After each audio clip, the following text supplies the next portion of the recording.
Las opiniones y comentarios expresados en el siguiente espacio son exclusiva potestad de quienes lo emiten. Esta empresa televisora exime su responsabilidad o participación en los mismos.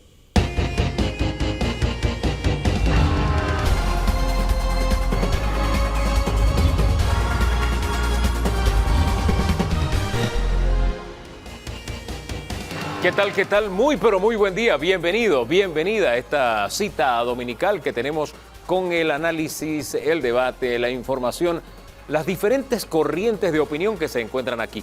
Este es el temario de hoy. El mapa político en este momento, ¿cómo lo delineamos? Vamos a dejarle ese trabajo al señor José Stout, analista político que nos acompaña.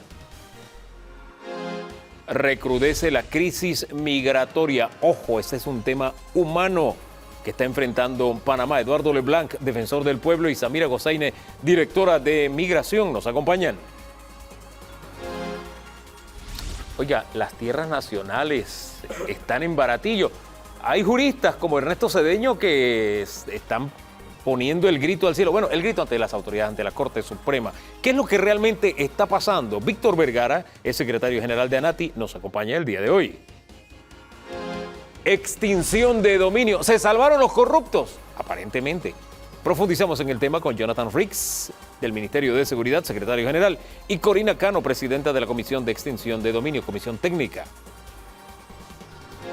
Toquemos el tema económico porque, oiga, disminuye el índice de confianza de los consumidores. ¿Por qué? También está bajando los precios de los alimentos a nivel mundial según la FAO. ¿A usted le ha bajado algo? Analizaremos el tema con Domingo Barrios, consultor, y con Felipe Argote, economista. Bien, es el temario de hoy. Don Danilo Toro, lo veo pensativo. ¿Está pensando todavía en los temas o en el fin de semana que se fue?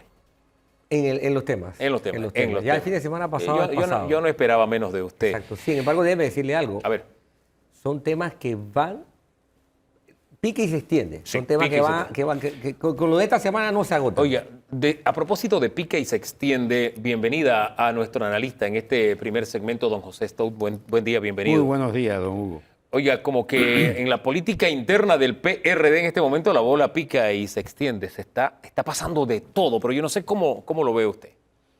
Bueno, la imagen que estamos viendo de la campaña interna por la candidatura presidencial, lo que nos demuestra, deja ver un fraccionamiento inédito en el PRD, grave, muy grave. Pareciera que las heridas que se están abriendo van a ser muy difíciles de sanar. Las acusaciones son muy graves. Las medidas que se están tomando y que se están denunciando con destituciones de funcionarios, incluso de funcionarios de nivel medio alto, yo creo que van efectivamente a dejar unas heridas importantes. Oiga, fíjese, dejan heridas. Yo voy mucho más allá. Yo no sé si hay conciencia en los partidos políticos de que el resto de la población están pendientes de las elecciones internas. El consumidor que no es PRD, ¿cómo mirará este tipo de cosas? ¿Qué dirá en su yo interior? ¿O cómo afectará al propio partido de cara a próximas elecciones? Bueno, afecta gravísimamente al partido, no cabe la menor. En este caso al PRD lo afecta muy gravemente. Aparte de que, piense usted, que yo doy por sentado que Gaby Carrizo es muy probable, no digo seguro, pero muy probable que gane las primarias y sea el candidato, pero lo más seguro es que sea el candidato a presidente del PRD con menor número de votos en la historia del PRD en sus primarias. Es decir, ¿usted ve que el abstencionismo ganará? ¿Eso es lo que...? El abstencionismo dentro del PRD va a ser importante. El voto por los otros dos candidatos va a ser importante. Todo eso le resta votos al pero el abstencionismo tiene varias formas de interpretarse. Una es, no me interesa lo que está pasando. Soy indiferente a lo que está pasando. Otra es una expresión de que no quiero estar vinculado a eso. Rechazo lo que está pasando. ¿Hacia cuál de esas dos cree usted que iría el abstencionismo? Yo creo que es un poco rechazo lo que está pasando. Pero en el sentido de que yo pienso que hay sectores importantes del PRD que son críticos, que ya no confían en la dirección del PRD, ¿verdad? En la orientación que el PRD ha dado políticamente al país y que se marginan.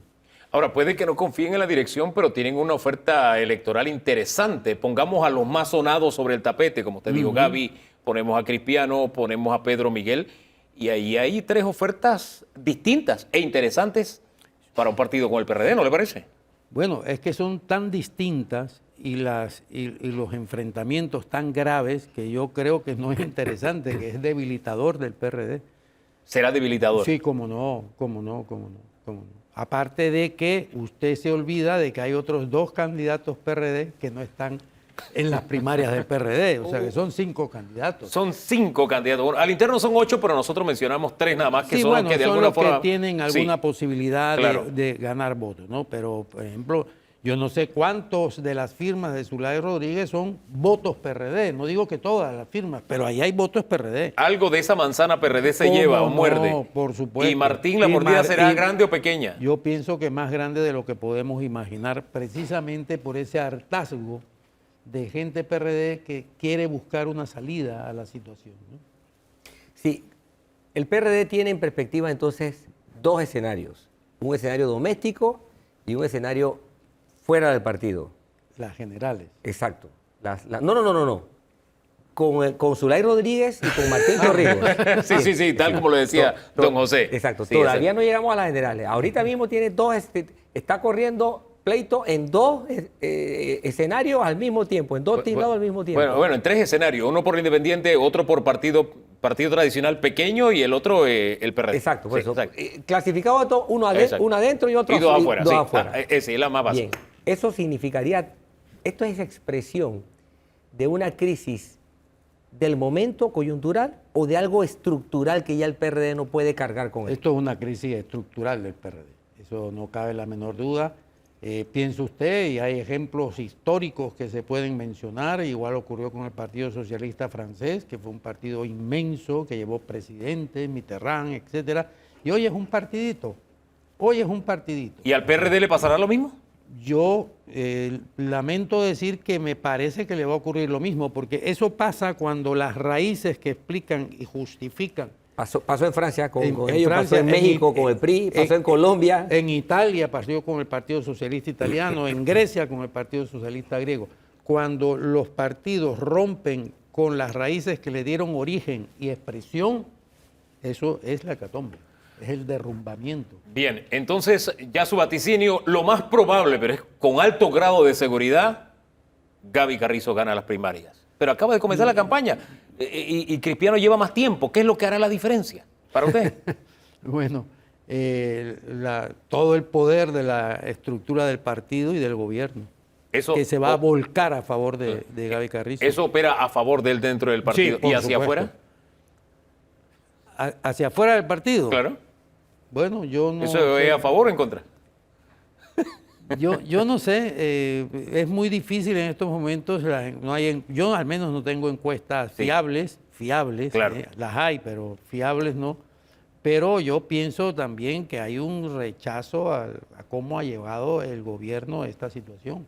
Oye, hay un desgaste normal en todas las administraciones de ¿No? gobierno, ¿no? En todas En hay todas. un rechazo, pero yo pienso que en este caso hay un rechazo aún mayor, con escándalos de corrupción, todavía a estas alturas, cuando deberían estarse cuidando, ¿verdad? Hoy ustedes van a tener aquí pues un representante de la NATI, o sea, yo también quiero comprar hectáreas a centavos, ¿no? O sea, ¿verdad? Todos quisiéramos hectáreas a centavos, pero no todos podemos, por algo será. El tema del escándalo que hubo ahora en la Asamblea con el tema del agua, que el propio del boicot para que el director del IDAN, que el propio presidente de la Asamblea antes de ayer lo denunció con nombres y apellidos al diputado que tumbó la sesión y explicó por qué, porque tiene negocios importantes en el IDAN. Ahora, ahí estamos hablando de un diputado, cambio democrático. Mire cómo se combinan las aguas. Además, disidente de Cambio Democrático, es de los disidentes. Sí, así es. Cómo se combinan las aguas, ¿no? De los intereses. Y al Bueno. final, que le hace falta agua, ¿cómo mira este tipo de Bueno, pues acciones? usted puede imaginar, eso no lo cambia la publicidad ni la mentira, porque esa es la realidad. La Ahora, gente lo está viviendo. Usted decía, no hay encuestas confiables. Hay una que surgió esta semana a propósito, donde se ubica a Martín Torrijos con intención de voto de 18%, RM 44%, Rómulo Rux 8%, José Blandón 5%, José Gabriel Carrizo 3% y aún no se decide 12%. Más allá de que sea confiable o no, es la primera donde aparece Martín Torrijos, porque hay otras que se han hecho con ya Martín en el escenario que lo han ignorado, por decirlo de alguna manera. Sí, sí. ¿Qué grado de relación con la realidad que usted palpa tienen estas cifras? Yo, o sea, en esto hay que ser lo más objetivo posible, o intentarlo, ¿no? Al menos. Ensayar a ser justos, como digo yo. Sí. Un ensayo, por lo menos. Claro, sí, sobre todo si usted intenta analizar la realidad para explicarla. Claro. Yo insisto, efectivamente Martín Torrijos está ganando espacio, y está ganando espacio porque eso se lo facilita esa crisis del PRD que estamos diciendo y la búsqueda de otros sectores que están buscando una salida para el país. Y él, aunque parezca difícil para entenderlo, él expresa en este momento una figura nueva, aunque no lo es, pero en el escenario actual es una figura nueva, ¿verdad? Y está ganando espacio. ¿Cuánto? Yo no lo sé. ¿Qué significará eso? Finalmente tampoco lo sé. Pero debemos tener en cuenta que el resto de las organizaciones políticas, es decir, de los partidos, tienen problemas. O sea, intento interpretar. Una cosa era antes de Martín y otra cosa es después de Martín. Por supuesto. Interpreto. Por Don supuesto. Danilo. Ahora, hay actores nuevos, unos con interés de estar en el plano presidencial, otros con el interés de influir en las ofertas presidenciales. Me refiero al señor Lombana con el partido se llama Otro Camino. Otro Camino, perdón. Y el otro, por ejemplo, el de Vamos, Movimiento Vamos. ¿Cree usted que sean actores determinantes o por lo menos que lo sean en este momento? Bueno, depende de qué entendamos por determinantes. Con posibilidades de atraer y de abrirse espacio como lo estaría haciendo Martín Torrijos? Bueno, yo pienso, por ejemplo, que Lombana, o sea, el partido en el que va a ser candidato Lombana, Otro Camino, es un partido que también se beneficia de porque eso es lo que usted decía, don Hugo, hay un rechazo a estas crisis, hay un rechazo a la corrupción, hay un agotamiento de la ciudadanía, hay un empobrecimiento además, o sea, por más que la propaganda nos diga lo contrario, eso no cambia la realidad, no hay agua, el tema de la salud ya sabemos cómo está, no hay medicina, es decir, realmente las escuelas, ya usted ve la situación, es increíble. Todos los días tenemos escuelas en huelga y eso beneficia a candidaturas novedosas que no han estado vinculadas a ese sistema. Y en este caso Lombana es uno de esos, ¿verdad? Su partido es uno de esos. ¿Cuánto lo va a beneficiar? No lo sé, no lo sé. Él tiene que definir todavía cuestiones que no ha hecho, como, bueno, qué plantea para el Seguro Social, qué plantea para la salud, qué plantea para la educación. Eso todavía no lo ha hecho. Ahora bien, vamos a dejar a Vamos para más adelante y me quedo con Lombana, porque Lombana ha estado en digamos que en la tormenta, en el ojo de la tormenta en estos días, por algunas declaraciones que, no sé, para mí han impactado a lo que se le llamaba los Lombana lovers, que son gente que va a Lombana en las buenas y en las ya no tan buenas. No va.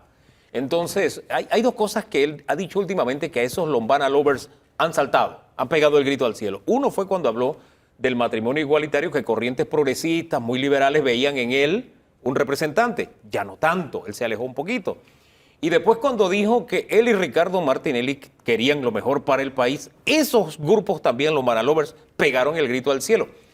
Se lo pregunto de forma sencilla, como lo decían en el barrio. ¿Eso se hincha o no se hincha? Bueno, eso se hincha, pero se deshincha muy rápidamente dependiendo de lo que venga desde el punto de vista de Lombana. O sea, él los vuelve a enamorar, él puede volver a enamorar. Claro que sí, porque él no se queda detenido en esa situación, él tiene que saltar hacia adelante, avanzar, hacer planteamientos de gobierno, de políticas públicas Y eso va a cambiar la situación. Deja atrás, por así decirlo, estas situaciones. Aceptar su error 2 semanas después ha sido sano para él, bueno para él, su imagen. No ha sido, o sea, no hay que engañarse, no ha sido sano. Él debió de una vez aceptar que se había equivocado y ya está. O sea, equivocados, somos seres humanos y nos equivocamos. Ahora, él no solamente aceptó ahora el error, sino que también enarboló de inmediato otra bandera. Salió con el tema de la minería, que también cautiva a esos mismos sectores de los Lombana Lovers tradicionales. Pero ¿requerirá más para que quede en el olvido en el pasado estos temas? Sí, yo creo que va a quedar en el olvido eso, de verdad, porque primero está empezando esto apenas. Esto se va a calentar. Claro. Él tiene que expresar posiciones y esas son las posiciones que van a ganar o a generar adeptos o rechazar a adeptos. Vamos, porque se nos está acabando el tiempo. ¿Será significativo para utilizar el mismo término de don Danilo? Ya tiene 1 año, ya han hablado de sus candidatos, que prácticamente tienen al 90% de sus candidatos por arriba de las firmas necesarias para participar. Sí, yo creo que va a adquirir presencia, va a legitimar su presencia política en el país, ¿verdad? Incluso ellos están considerando, reflexionando sobre la posibilidad de transformarse en partido. Yo pienso que van a caminar hacia allá y se van a transformar en un partido. Inevitablemente. Inevitablemente. Como sucedió con Otro Camino. Exactamente. Okay. O sea, candidatos independientes al margen de sin partido tienen pero muy difícil poder jugar un rol importante. Y ya hay suficiente experiencia para poder definirlo así. Yo pienso que se va a transformar en partido probablemente después de las elecciones. Ha sido una jugada, me parece, inteligente la que ellos han hecho. Tienen un dirigente además con muy buena aceptación, Juan Diego Vázquez. En fin, yo pienso que sí. Ellos no van de momento, yo no sé, no estoy en vamos, no conozco intimidades, pero pareciera que no piensan cansarse con ningún candidato presidencial. Pareciera. Pero la posibilidad está allí, ¿no? Existe la posibilidad, sí, ¿no? O sea, yo pienso que están conversando con algún candidato presidencial, pero no sé qué decisión van a tomar. Algunos miran hacia Otro Camino, algunos. Sí, pero bueno, sí, en fin, nos quedan 2 minutos y hay 2 porciones de este pastel, por llamarlo de alguna forma, político, que son sumamente importantes. Uno, cambio democrático y todo lo que está viviendo, ¿no?, de cara a la siguiente elección de su candidatura presidencial, con los resultados que ya hemos visto, una campaña electoral interna que no ha hablado necesariamente bien, a menos que usted piense distinto, del propio partido y su capacidad organizativa, de un presidente que trata de eliminar a sus contendientes. Tal vez es muy fuerte lo que voy a decir para el estilo Ortega. Yo elimino a mis contendientes para las elecciones, y una contendiente que ha estado pues ocupando primeras planas en esta semana. Si unimos todos esos elementos, ¿qué tenemos en Cambio Democrático?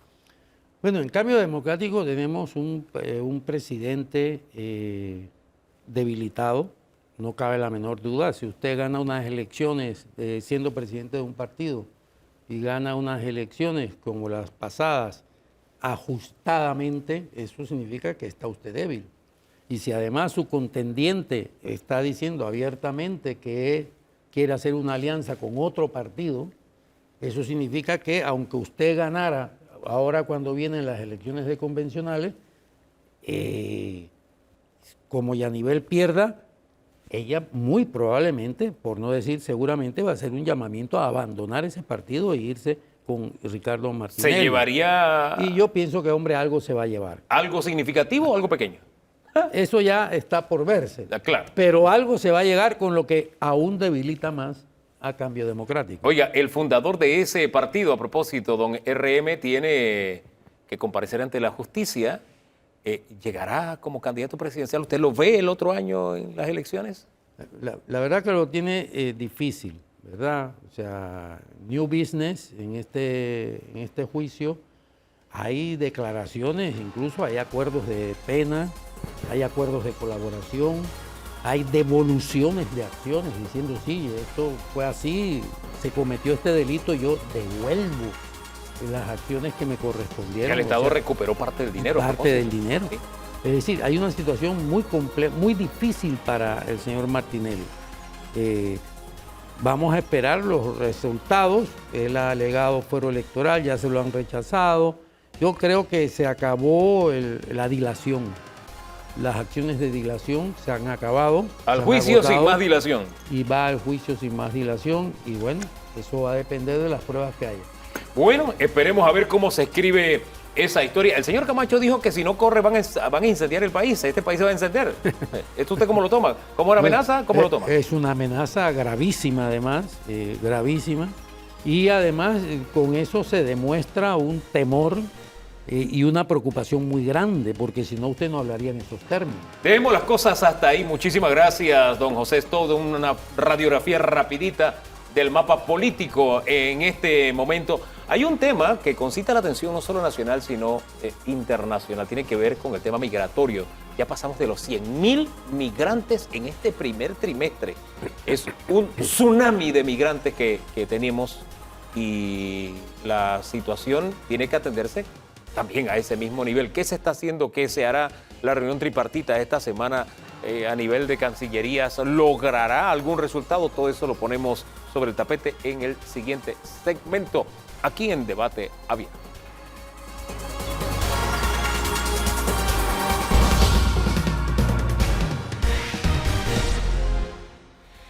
Hablemos de la crisis migratoria. Vamos a ponerla bajo la lupa, bajo los ojos, la mirada de la directora general de Migración, Samira Gozaine, que nos acompaña, y Eduardo Leblanc, defensor del pueblo. Bienvenidos los dos. Gracias. Gracias por acompañarnos. Creo que el primer paso es dimensionar el problema. Hoy domingo versus lo que hemos tenido en los años anteriores. Samira. Sí, gracias, Hugo. Efectivamente, si hablamos del año pasado que ingresaron 245,000 migrantes en todo el año, a hoy domingo casi 110,000 personas ingresaron por la trocha del Darién. Podemos tener una proyección para este año de 400,000 personas. Si nosotros hacemos una proyección del año anterior, fueron 133,000. El año pasado, 250,000. Y este año ya llevamos 110,000. Imagínate cómo vamos a terminar. Y si continuamos permitiendo que esto suceda, no existe presupuesto posible que el Estado pueda tener, porque recuerda que Panamá le da un enfoque humanitario y le da una atención humanitaria. Es que allá iba, la dimensión humana del problema, señor defensor, Sí. se amplía. Es mucho más grave que el año pasado. Sí, la tragedia humana es mucho más grave que toda la historia de movimiento humano a través del Darién. Nosotros hacemos cálculos que vamos a cerrar con más de 300,000 personas pasando por el Darién. Pero esto se agudiza... Ustedes son más conservadores que Migración. Migración está hablando de más de 400,000. Sí, porque creemos que de repente el tema geopolítico en Colombia cambiará un poco, en Venezuela puede ser, hay una activación económica en Venezuela. Consideramos que Ecuador, que es la frontera sur de Ecuador, que tiene graves problemas de inseguridades, puede hacer que sea momentáneo, pero lo que sí no consideramos que no va a ser menor que el otro año. No va a ser menos sin lugar a dudas. En eso sí hay coincidencia. Sí, e igualmente hay unas cifras que nos preocupa muchísimo, que este año es el 25% de las personas que pasan son niños, niñas y jóvenes, o sea, menores de 18 años. Y de ese 25%, ya registrado en nosotros un informe de niñez y adolescencia, de niños que pasan por el Darién y de personas de la población, es de 0 a 5 años. Es decir, la mitad de esos niños que se reportan, la mitad son de 0 a 5 años. Niños de brazos. Eso quiere decir que todo lo que se ha hecho para disuadir, de decir, esta es una ruta de muerte, no está impactando. Lo que pasa es que lo que estamos diciendo eso somos pocos. Y en eso el defensor es aliado definitivamente de nosotros, porque hemos visto, y él ha visto, la tragedia que es realmente para estos niños. Nosotros hemos tenido más reportes en este año de niños abandonados en la selva que en ningún otro año. Más testimonios de personas que nos dicen que han pagado a los guerrilleros en la selva, los familiares con niños, al no tener el dinero que les están cobrando. Entonces, esta tragedia dimensiona definitivamente una pregunta hacia dónde están aquellos que protegen los derechos de los niños y por qué estamos permitiendo que los niños pasen por un trayecto tan difícil como es la selva del Darién. Ahora, esta semana hubo coincidentemente 2 reuniones, Así una a es. nivel de Defensoría, otra a nivel de Cancillería, donde se abordó este tema. Se hablaba de vías seguras, ahí estuvo Colombia, estuvo Panamá, estuvieron los estadounidenses también a nivel de los jerarcas de relaciones exteriores. ¿Qué va a cambiar en la práctica? ¿Hay alguna política que vaya a impactar en este movimiento de seres humanos? Bueno, te digo la verdad, el ministro de Seguridad, el ministro Pino, fue bastante contundente en dar una radiografía del problema, Hugo. Hugo, ya no estamos hablando de movilidad humana en contexto de derechos humanos, estamos hablando de un negocio que el crimen organizado está explotando porque les es más rentable cobrar por traficar seres humanos porque los organismos internacionales lo están permitiendo y nadie los está persiguiendo.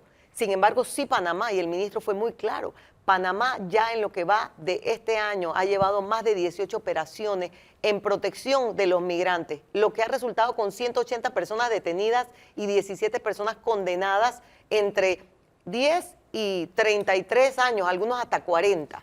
Lo que pasa es que Panamá está haciendo un esfuerzo grande, pero del lado de Colombia no lo estamos viendo, porque nosotros estamos persiguiendo el crimen organizado, pero el crimen organizado, lamentablemente, los reportes es que están organizados del otro lado de la frontera. Entonces, Estados Unidos en eso ha intermediado para tratar de que, así como Panamá asume su responsabilidad, Colombia interponga sus buenos oficios para también luchar contra este flagelo. Ahora, ¿Colombia dará ese paso? Es la gran interrogante, porque usted nos dijo la vez pasada que incluso agencias de viaje promocionan Sí. y abren la puerta a lo que es un negocio oscuro.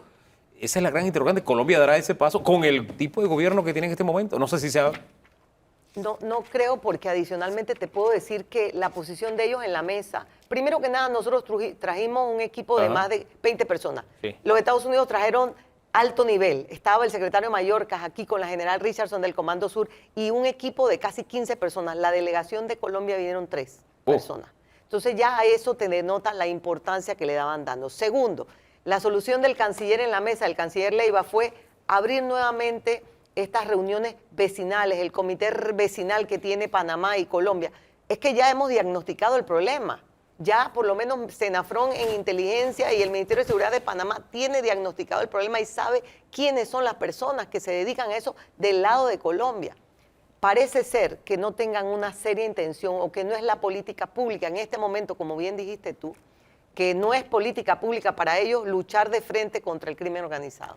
A nivel de Defensoría, ¿el encuentro fue diferente? Sí, totalmente. Nosotros sí llegamos a un acuerdo, sí emitimos una alerta binacional. Aquí está ya colgada en nuestra página web, una alerta binacional sobre las vulneraciones de derechos humanos y las recomendaciones que damos a las distintas naciones. Y entre ellas, en la pregunta que usted realiza, dentro de las 15 recomendaciones que se le da a Panamá, 15 recomendaciones que le damos a Colombia y algunas binacionales, está hacia el Ministerio de Defensa de Colombia, que es lo que yo repito siempre en todos los foros donde estoy. Necesitamos que el ejército colombiano ponga mano firme o un pie de fuerza firme en el Darién. Sin embargo, miren, esto no es un tema, esto no va a frenar totalmente la migración, porque los problemas de migración se dan desde los países de origen. Si Ecuador no verifica qué está pasando en su frontera sur, si Haití, un país que es con una política exterior y temas totalmente fallidos, no se modifica, si el tema de los desplazados no se corrige, si las otras latitudes, va a seguir la migración. Sin embargo, la diferencia es que nosotros le estamos advirtiendo a Colombia lo que está ocurriendo en cuanto al tema de seguridad. Hemos trabajado y seguimos trabajando conjuntamente con Senafrón, con Migración, con Senan, con todas las instituciones que están en el Darién. Pero si no frenamos a los grupos irregulares, podemos tener ya contagios en la selva del Darién y eso es muy peligroso. Eso es sumamente y grave. eso lo hemos plasmado aquí y ya lo estamos viviendo. Entonces, Senafrón no puede sola. Nosotros no tenemos ejército, sí, tenemos una policía especializada. Pero si no tenemos el apoyo de Colombia a través del ejército en la frontera, donde un problema de contagio, porque el problema, bien lo ha dicho la directora, es un problema de contagio en temas de seguridad. Si no tenemos el apoyo de ellos, aquí puede aflorar también la violencia en el Darién. Y lo grave es que esa frontera de violencia no sabemos hasta dónde se puede extender. O con ese tema. Totalmente, y ya lo hemos vivido en Panamá, Boca de Cupe, recuerden, en Paya, que hubo ataques y todo, ¿verdad? Don Danilo. Sí, bueno, la señora directora sabe el vínculo que tenemos con lo que está pasando en la frontera con Darién y el interés que se le ha dedicado desde otras instituciones. La Universidad Tecnológica pues, está haciendo un trabajo allí. Y el punto aquí radica en que hay dos novedades y uno lo nota cuando uno lee los documentos emitidos desde los distintos gobiernos. Cuando uno lee lo que salió de la reunión desde el punto de vista del Homeland Security, del Departamento de Seguridad Interior de Estados Unidos, de Panamá y desde el punto de vista de Colombia, uno se da cuenta que hay matices que diferencian las cosas. Claro. Para Colombia esto no es una prioridad. Esto no es un asunto relevante. Hombre, es que en la propia agenda del presidente colombiano Panamá como que no aparece en su mapa, no sé. Pero hay algo más grave, Hugo. Él acaba de fracasar en su intento con llevar a la mesa de conversaciones al Clan del Golfo. Y al fracasar en ese intento, era previsible que el Clan del Golfo iba a operar con mayor comodidad en la zona. Y hace poco ya Senafrón tuvo confrontación con delincuentes. Acá el punto es que lo novedoso de esta reunión es que la categoría de este es un problema de crimen organizado sale por primera vez. Este es un asunto de crimen organizado. Esto emana de esta reunión. Esto es bien importante porque alcanza otro nivel de alerta. Este no es un asunto migratorio solamente, es un asunto de crimen organizado. Lo segundo es, se proponen una campaña de 2 meses. ¿Qué resultados se esperan en ambos sentidos? Bueno, es que se propuso por parte de los Estados Unidos la campaña de 2 meses, pero la posición de Panamá ha sido de que para poder hacer una campaña de contención real requerimos 1 año. En 2 meses tú no verás los resultados. Lo que se quiere es que hemos entendido que existen los argumentos para detener o contener la migración irregular por la selva del Darién, por lo que ya hemos hablado, los niños, la cantidad de fallecidos en el camino, el daño ambiental que se hace a un parque que está protegido internacionalmente desde patrimonio de la humanidad. De la humanidad, Totalmente. desde 1982. Entonces, y adicionalmente que ya se entiende que el crimen organizado se está lucrando en la actividad. Nosotros propusimos esto. Sin embargo, ya te dije, el canciller de Colombia dijo, no, lo que tenemos que hacer es activar los comités vecinales. Entonces, creo que por parte de Panamá y Estados Unidos está muy claro que existe la necesidad de tomar medidas que contrarresten el crimen organizado, que es lo que está afectando a los ¿Cuáles migrantes. podrían ser estas medidas? Pues sabes que en una selva es difícil la contención, sin embargo, en otros momentos se ha hecho una contención por áreas, por lugares específicos, pero necesitamos el apoyo de Colombia. Existe un lugar en Colombia que se llama Necoclí, en donde los migrantes se embarcan para salir hacia Panamá. En tiempo de pandemia se detuvo la migración porque se estaba bloqueando el paso desde allá. Porque acuérdate que esto no viene nada más contengamos y punto. No, también se propuso buscar vías legales para que estos migrantes puedan acceder a esa mejor vida que buscan.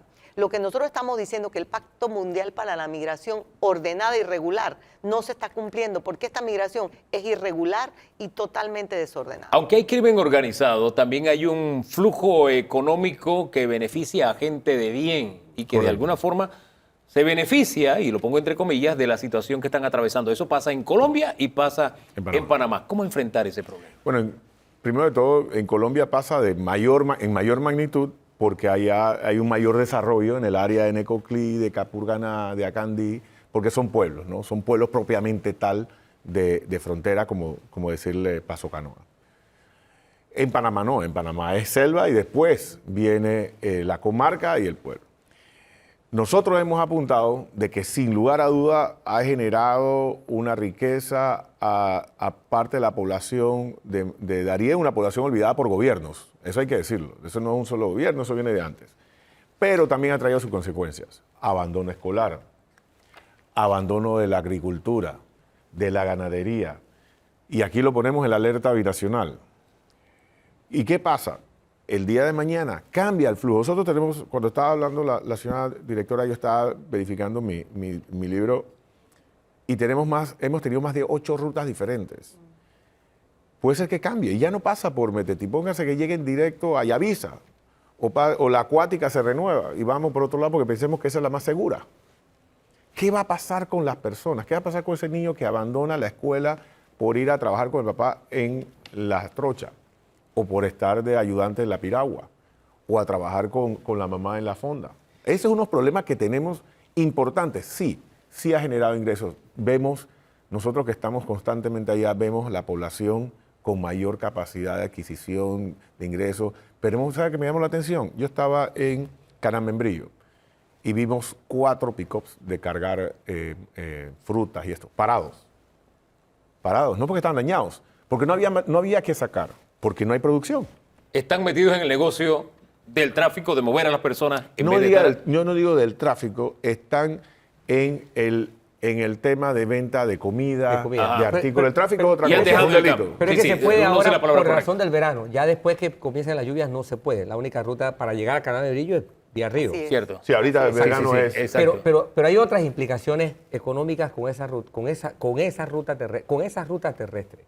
Acá el punto es, si se trata de un problema que Colombia no reconoce como grave, que es un problema criminal, ¿cómo la Cancillería, que no está aquí, pero que sí estuvo en la conversación, porque fue actora de las conversaciones, cómo la Cancillería planteó una hoja de ruta con Colombia para que Colombia reaccione a un problema que evidentemente se escapa de nuestro riesgo? Y segundo, Senafront ha hecho por más de una década y media, un trabajo de recuperación territorial. Porque como bien usted dijo, estas zonas padecieron de la injerencia de grupos armados y violentos de Colombia. Ahora el riesgo de que eso ocurra de nuevo y que haya que confrontarlas es alto. ¿Cómo podemos reducir nuevamente ese riesgo? Porque sabemos que esto es una realidad que se nos está tirando en la cara, pues. Creo que esa es parte de la razón por la que los Estados Unidos están intermediando en estas conversaciones con Colombia, porque entienden ambos aspectos que acabas de decir. El primero y el más primordial es el tema de que al Senafront dirigir sus esfuerzos a la contención y protección de estos migrantes, está diluyendo sus esfuerzos con relación a las luchas del crimen organizado en el aspecto del tráfico de drogas también. Porque puede ser que sea una distracción, tira a los migrantes por acá, vete tú por allá. Entonces, creo que los Estados Unidos han entendido la dimensión del problema, como bien lo dijo don Danilo, que es ya un tema de crimen organizado. Por eso aquí en Panamá la canciller le cedió al señor ministro de Seguridad, Juan Manuel Pino, para que él hiciera el planteamiento del problema. El problema grave que tenemos, Hugo, es que aquí en Panamá, migración pertenece al paraguas del Ministerio de Seguridad. Y allá en Colombia pertenece a la Cancillería. Entonces hay un problema de comunicación porque el Ministerio de Seguridad aquí se comunica muy bien con el ministro de Seguridad allá. Hablan el mismo idioma. Hablan el mismo idioma, pero y se planteó que era necesario para que esto tuviese algún tipo de operatividad, que viniera el ministro de Seguridad de Colombia también en la delegación. Se nos anunció que venía, después se nos dijo que venía el viceministro y el día de la reunión no llegó ninguno. Ni siquiera llegó. Ninguno. Ahora, ¿qué nos queda en esa materia? ¿Aumentar el pie de fuerza? ¿Destinar más recursos? ¿Y cuántos recursos estamos destinando a propósito en materia de seguridad para Darién y el problema que estamos enfrentando? Pues definitivamente estamos destinando más de 60 millones.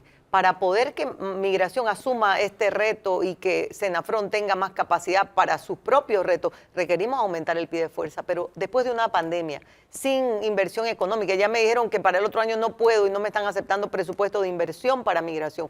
Entonces, estamos ante una disyuntiva muy grande y definitivamente requerimos recursos. En la reunión se nos dijo que se están dando recursos, pero se le dan recursos a los organismos internacionales, no se nos da al país. Entonces, los organismos internacionales tienen sus propios protocolos para accionar. Ni siquiera en el evento de los venezolanos famosos que querían retornar Cierto. nos pudieron asistir. Entonces, menos nos van a poder asistir en una crisis de seguridad tan grave. Y repito, como don Danilo lo dijo, esto es una crisis de seguridad. Ya no se trata de migrantes en movilidad humana, se trata del crimen organizado, aprovechándose de la necesidad de migrar, lucrándose de un negocio, explotando, porque no solamente les cobran, Hugo, sino que a través de la operación de Senafront nos dimos cuenta que los mismos que les cobraban y les ponían los 3 brazaletes en Colombia, se los quitaban y después los asaltaban.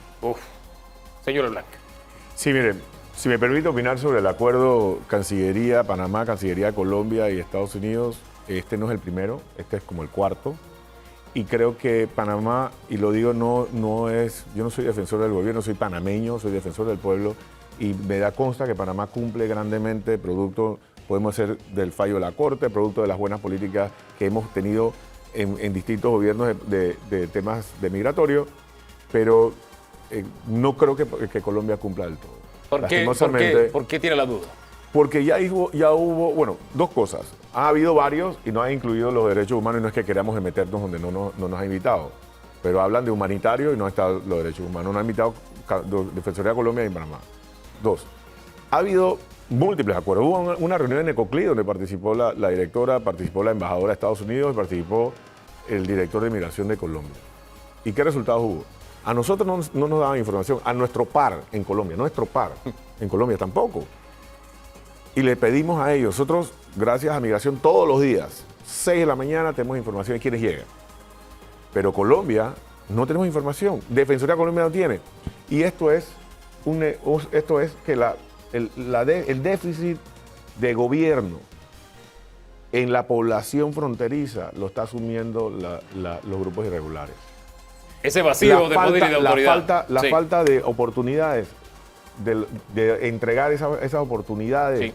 lo está llenando el tema migratorio en Colombia. Es por eso lo que está ocurriendo. Y eso no podemos permitir que pase en Panamá. Bueno, es el cuadro de la crisis migratoria en este primer trimestre del año, un panorama que no pinta nada bien, no podemos perder la esperanza. Yo quiero tener la esperanza del defensor, unirme con él, pero el panorama no pinta bien porque también hay que añadir el elemento geopolítico. Hay un gobierno en Colombia, con todo el respeto que se merecen, que mira el mundo con una óptica muy distinta a todas las administraciones que han tenido, y ese juega un papel también en todas las acciones que vayan a emprender de aquí en adelante y que lamentablemente nos juega a favor de la solución real de la crisis. Pero en fin, gracias por habernos acompañado. Gracias a ustedes. Vamos a la pausa y hablamos de otro tema. Tierras nacionales en Baratillo.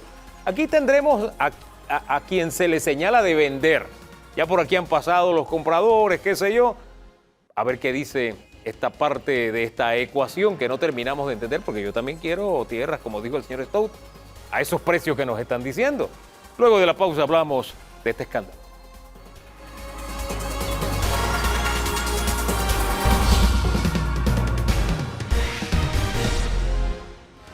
Víctor Vergara es secretario general de la ANATI y nos acompaña este día. Bienvenido.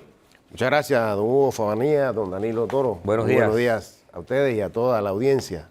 La Bendiciones. ANATI está vendiendo tierras nacionales a precio de baratillo. A algunas personas. Eso es lo que hay en el ambiente.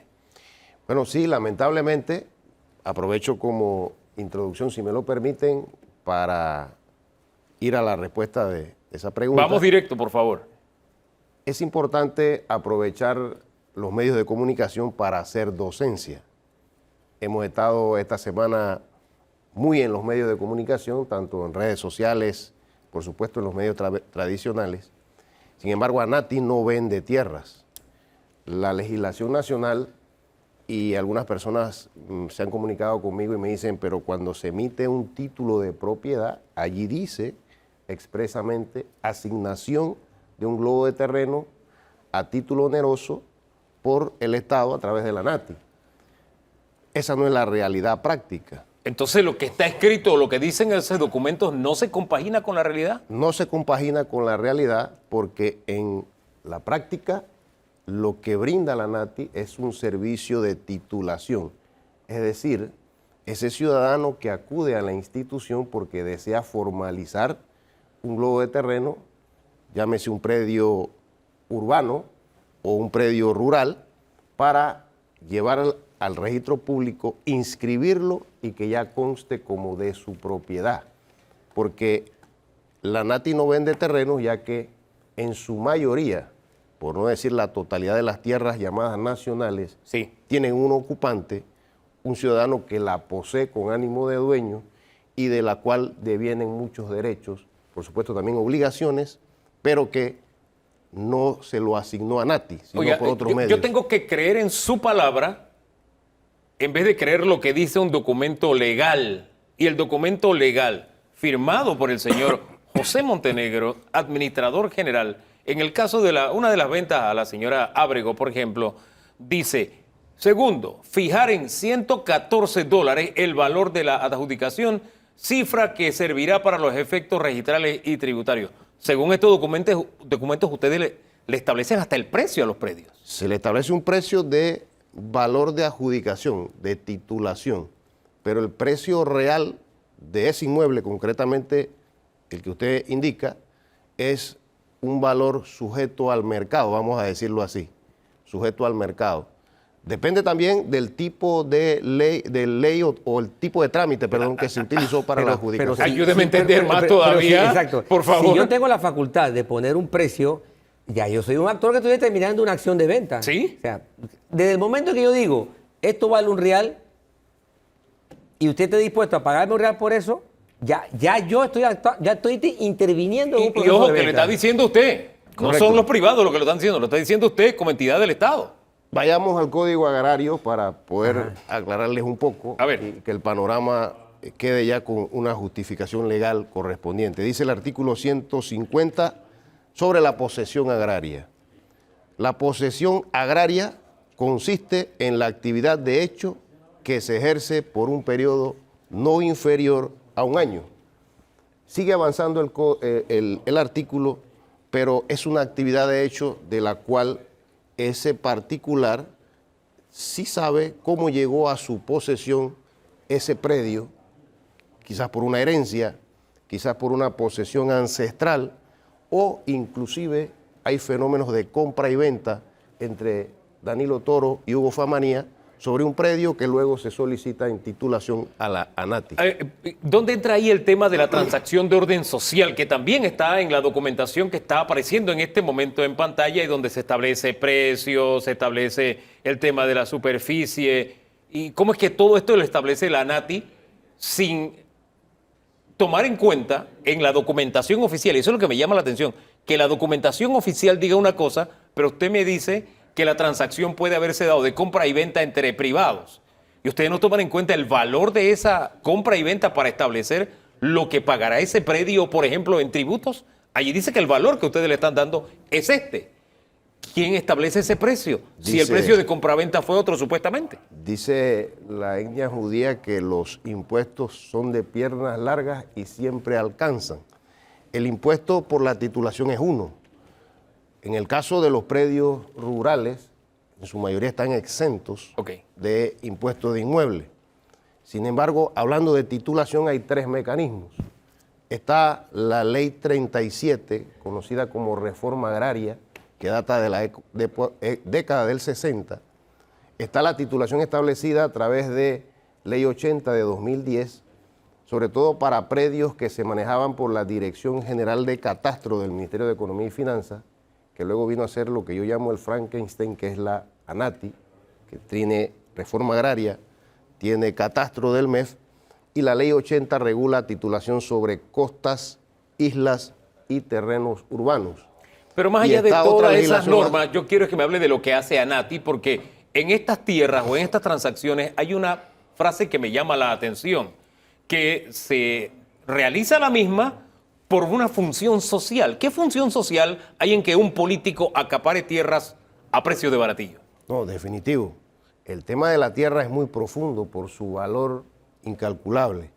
Pero no le mencioné que otro de los sistemas de titulación o de los mecanismos de titulación es la Ley 24 de 2006 Sí. de titulación masiva. Yo le llamo a esa ley la heredera del Programa Nacional de Titulación de Tierras.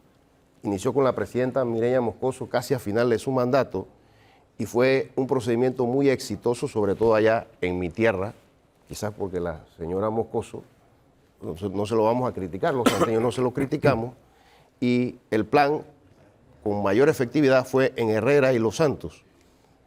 El título de propiedad es la oportunidad de un ciudadano de acceder a la economía nacional de manera activa, como dicen los economistas. Pero en este caso se están vendiendo a valor de título incluso derechos posesorios. El asunto todavía me parece mucho más grave porque eso es lo que ha trascendido en las entrevistas, ¿no? Yo compré derechos posesorios. La compra de derechos posesorios sí es una actividad entre dos particulares, reitero, entre Hugo Famanía Ajá. y Danilo Toro. Pero el Inclusive- valor de esa transacción tiene que también reflejarse a través de la titulación que me están diciendo que es a precio de baratillo. Ahí es donde yo veo la incongruencia. Y la incongruencia la veo también en que usted No no, se tiene idea. refleja, no Usted- se refleja. El valor que ustedes hayan acordado por un derecho posesorio no es exigencia, simplemente sí documentación que dé fe de que usted compró a Hugo Famanía y que por ende sus colindantes están de acuerdo con la operación. Y la Nati Y lo que no termino de entender, disculpe, don Danilo, para darle la palabra, y lo que no termino de entender es cómo a los políticos se le da un camino rápido de titulación a estos precios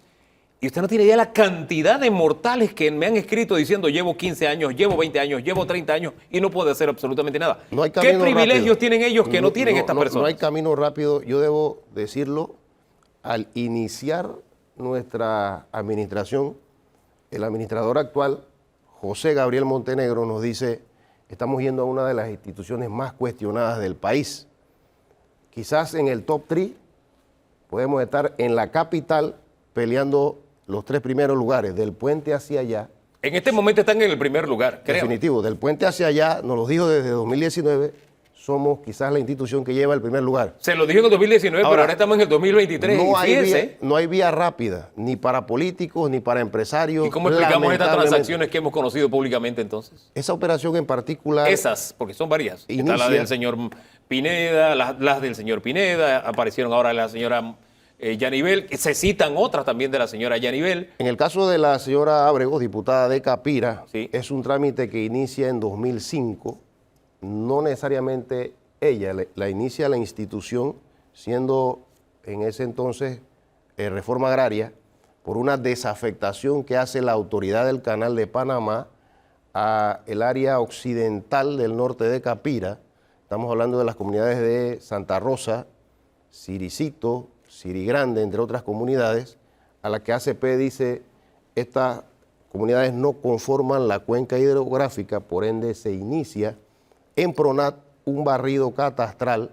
Estamos hablando de 2005.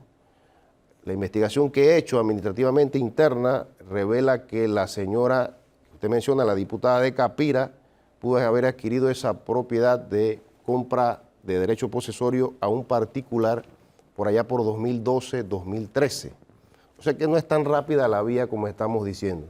El mecanismo de titulación es el de titulación masiva, Ley 24 de 2006, que involucra la declaratoria de una zona de regularización. Eso fue lo que se hizo en 2005 para iniciar los barridos catastrales y los trámites de titulación a la población del sector que le mencioné. Pero fíjese que usted dice, no hay una vía rápida, una adquisición 2012, yo tengo adquisiciones desde hace 30 años, así que... Y las hay, y de los años, las he visto de los años entonces, si hay 60. una, entonces, bueno, y de los años 60, sí, entonces, de hecho, si hay una vía rápida. Tengo otras preguntas, pero usted no le he dado la palabra, disculpe, le he cortado 2 veces, don Danilo. Yo estoy frecuentando áreas selváticas y me impresiona ver cómo en medio del bosque, en medio de la selva, de repente aparece un claro y se está acercando. Esa es la gente que después le llega a ustedes Así es, con los dichosos derechos posesorios. así es. Bien. ¿Por qué un proceso tan irregular, tan fuera de control, ANATI lo digiere y lo procesa y el día de mañana forma parte de una transacción entre particulares que no queda más remedio que aceptarla tal como es? No queda más remedio que aceptarla tal como es. Yo que vengo de donde conozco ese tema, es más, la provincia de Los Santos se extiende sus límites mucho más allá del río La Villa, porque hay población nuestra en Darién y en otras áreas selváticas como usted menciona. Yo he compartido con algunos funcionarios del Ministerio de Ambiente un criterio, y es que apenas hay bosque, se dice no es titulable. Pero el fenómeno en realidad, allá donde usted va, don Danilo, es que probablemente nuestros compatriotas, muchos de los cuales paisanos míos, o de la región de Veraguas, de Chiriquí, de Herrera, no me titulas porque no hay bosque, vamos a desmontarlo. Pero si usted le pregunta a un ciudadano de esa zona que usted visita, ¿qué sería de usted si, por ejemplo, los proyectos de bonos de carbono podrían facilitarse para su actividad? De seguro le dirían, estoy dispuesto a cambiar la ganadería por la conservación del bosque. Pero si le estamos negando el título de propiedad, lógico que van a haber distorsiones con las que usted menciona. Ahora, yo tengo un elemento adicional de toda esta distorsión y que todavía no termino de entender. ¿Cómo es que por casualidad esas tierras que todavía no tengo del todo claro cómo es que se refleja en los documentos una cosa y usted nos dice otra, aunque no cite la ley, el documento está diciendo algo, el documento expedido por ANATI. ¿Cómo es posible que el valor de esas tierras o tierras colindantes se le esté valorando a la ACP a $22 el metro y para estas transacciones particulares la encontramos a otro precio? No le encuentro una concordancia. ¿Cómo se determina eso? No conozco los expedientes del ACP, Sí. de que se le esté vendiendo a $22 el metro. Tampoco identifico por qué la ACP tiene que comprar tierras. Recuerde que allá, es que usted no se ha enterado que Río Indio, las cabeceras de Río Indio, son una de Sí las me he más enterado. codiciadas en el país. Pero la pregunta es por qué el ¿por qué canal la los ACP? tiene que comprar. Ahí hay población mucho antes de la existencia del canal. Pero En eso sí yo soy No, bien y eso es aguerrido. verdad, pero usted sabe que hay una transacción pendiente porque hay algo que como país tenemos como reto de lograr más fuentes de aguas para el canal. Y a ese precio es el que se está estableciendo en el ¿quién mercado. dice que como país no podemos utilizar un método distinto a tener que entregársela a la ACP? No, pero Ahí ya hay eso es mucha otra población cosa. que está trabajando Sí, pero métodos. pero ya eso es otra cosa. No, es lo mismo. No, es otra cosa, porque ¿cómo es que se la vamos a vender a una entidad como la ACP a $22 y de pronto aparece que a una persona particular que forma parte de un órgano del Estado se le vende a centavos?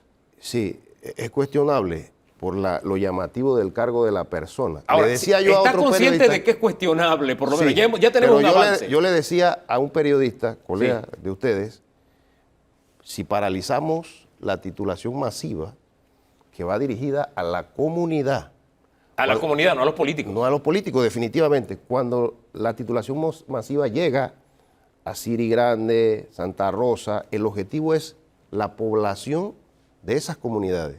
No estamos identificando si ahí hay un gran empresario, que los hay, si ahí hay políticos, que los hay también. El objetivo es la comunidad. Es que ese era el objetivo de la ley, pero es lo que Definitivamente. menos se están beneficiando. Es más, se lo voy a decir de ¿Pero esta por qué? forma. ¿Por qué? ¿Por Sí. qué menos se están beneficiando? Sí. El problema de la especulación en los bienes raíces ya... es Pero yo otro lo que tema. veo aquí es una política pública sin ningún indicador de control. O sea, Sí, es una posiblemente. política pública fuera de todo. O sea, Posiblemente. Como política pública, Por ejemplo, en China, ni tiene sentido. la tierra del Estado. No, pero olvidémonos de China, hablemos de Panamá, que es Igual más en pequeño Israel. y que debemos tener algún nivel de control. como Igual en Israel. ¿Cómo es posible que mire, yo hice un recorrido tratando de comprar una hectárea. Hablé con gente de derecho que tenía derecho posesorio, hablé de gente que tenía título de propiedad y los recursos no nos daban para comprar y de pronto aparecen transacciones de centavos y yo digo, ¿cómo es que yo no lo puedo adquirir también? Pero usted lo ha dicho, los recursos para comprarle el derecho posesorio al particular. Por supuesto, hay una distorsión. Lo que dice la ley para el cobro de la tasa de titulaciones es otra cosa. Eso es lo que le corresponde a ti. En materia de ley 24, porque se nos ha cuestionado mucho la tasación que se ha establecido para la ley 37. Es que ahí está el detalle. Porque es ¿Cómo es que diferente. usted tasa algo, pero la transacción es mucho mayor y el valor de la tierra es mucho mayor? ¿Qué es lo que nos intentan decir? Y nos intentan decir, es que yo lo compré a un precio mayor, pero yo no voy a decir el precio. Entonces uno se queda pensando, ¿cómo es posible si ANATI me está diciendo que el valor es este? Por ello, hablando del ACP, es muy seguro que ellos están tramitando por un mecanismo que no es la ley 24. Por un mecanismo que no es la ley 24. Pero más allá de ACP, lo que incomoda, yo no sé si ustedes han medido el nivel de malestar, de indignación, hay palabras que no puedo decir en televisión, que ha causado esto. Sí lo hemos medido y nos Y que las hacemos- explicaciones que están dando no son suficientes. O no son Definitivamente, convincentes. Definitivamente porque es un tema de arrastre en el cual ha debido hacerse docencia siempre. Pero ustedes tienen 3 años, ¿por qué no lo han hecho? Bueno, es que se hace, pero vuelvo y le digo, hay un tema de arrastre. Llevamos más de 100.000 expedientes en mora, esperando eso que mencionábamos hace un rato. Pero qué cosa, el hay título de 100.000 en propiedad. mora, pero salen lo de los políticos y al precio que vemos que está saliendo. Es que sin duda alguna lo que va saliendo va a reportar algún empresario, algún político, alguien que moralmente podemos decir no debió beneficiarse. Pero Oiga, mire el otro que me está aceptando. Moralmente no debió beneficiarse, lo está aceptando la ANATI. Definitivo. Don Danilo. sí, no es la primera vez que yo escucho este tipo de problema que vamos, No debía ser problema. desvergüenza. Esto es una desvergüenza. Total, entonces se convierte en eso. Exacto. Hay un caso de un señor europeo que compró consiguió una serie de tierra en Colón casualmente. Ha salido de los medios escritos su historia y la idea es que fue teóricamente vendiéndola a precios elevadísimos para hacer negocio. ¿Cómo una institución como ANATI, observando que están estos antecedentes, no propone una política pública de manejo de tierras mucho más cuidadosa? Porque Poner así- orden Poner tan orden. sencillo como eso. Porque Y que es no veamos... evidente- Porque es evidente que algo se está haciendo muy mal. Sí. Definitivo. Última respuesta, por favor. Definitivo. A esa pregunta.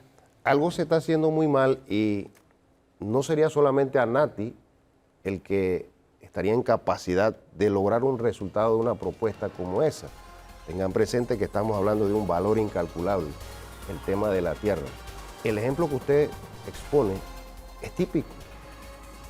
Las costas de Colón o Bocas del Toro, o inclusive en el litoral pacífico, son un atractivo extraordinario. La configuración de lo que se está dando allí, la verdad que es llamativo, pero es producto también de una vorágine en el tema de la especulación sobre los bienes raíces. Es que es llamativo, tal vez para los que somos espectadores, para un ciudadano como Danilo Toro, como yo, pero para la autoridad debe ser otra cosa, tiene que ser materia en el que tiene que intervenir para poner un nivel de orden y no seguir el camino que ya conocemos, porque no es el primer escándalo y se da entonces ahora durante este gobierno. ¿Cuándo vamos a ponerle orden para ponerlo para decirlo en forma sencilla la pregunta que le hizo don Danilo? ¿Cuándo se pondrá orden en ANATI y estas transacciones de tierra? Definitivo, cuando la institución tenga la capacidad económica, porque les debo decir que es una institución con 16 millones de dólares de presupuesto y 14 para planilla. Cuando ex administrador de la institución dice, cuando yo empecé el presupuesto era de 40, ahora ha bajado a 16. Ahora, comenzando por allí, yo les puedo recordar Sí. que el Registro Público de Panamá tenía situaciones también de algo de desorden hace algunas décadas atrás, y es una de las instituciones punta de lanza en la digitalización, Oiga. que es realmente la solución práctica, porque si nos adentramos a una solución Oiga, por vía de reforma de tenemos, leyes, tenemos que irnos, el productor me está llamando la atención, pero todavía se me quedan muchas cosas en el tintero, así que respóndela sí o no rapidito. La denuncia es que hay información que procede de ANATI y le dice a los políticos, aquí está la tierra, aquí está barata, y las transacciones se hacen rapidito para los políticos. ¿Es así o no? ¿Hay filtración de información? no, eso no es así. Lo cierto es que los expedientes de tramitación son de acceso público, O sea, si Danilo Toro presenta una solicitud de derecho posesorio para titulación en Capira... Entonces alguien se entera y busca la forma de comprar. Definitivo, Eso es lo que está definitivo. pasando, dice usted. Y el fenómeno se da también en invasiones de tierra, apenas usted solicita un título de propiedad, le invaden el terreno. Es un tema que no es fácil de No es fácil, de digerir. pero la autoridad está hecha o instituida para cumplir y hacer cumplir la ley. Definitivo. Eso es lo que dice la Constitución, usted es abogado. Y ahí se está filtrando el agua y la trampa por algún lado, porque es lo que queda patente cuando un documento dice una cosa, pero la autoridad me dice, eso no es lo que yo estoy haciendo. Entonces, y todavía sale el tercero que está involucrado en el escándalo y dice, eso tampoco fue lo que yo hice. Entonces, alguien nos está mintiendo. Este es un gran escándalo y ya es hora de que no le pongamos un alto para que no se siga. Esta es una figurita repetida y la estamos comprando gobierno tras gobierno y hay que tomarla en serio porque hay gente humilde esperando desde hace décadas que su tierra sea titulada y no lo ha podido Puedo un par de lograr. segundos dirigirme a esa población y decirles... Dice el productor que no. Dijo, Dios mío, ya no, porque estamos pasadísimos. Y el productor y todos nos quedamos con serias dudas con respecto a este tema. Y de seguro don Danilo también, porque está ahí muerto de la risa. Déjenme reír para no llorar. Pausa y regresamos. Tenemos más que hablar aquí de actualidad.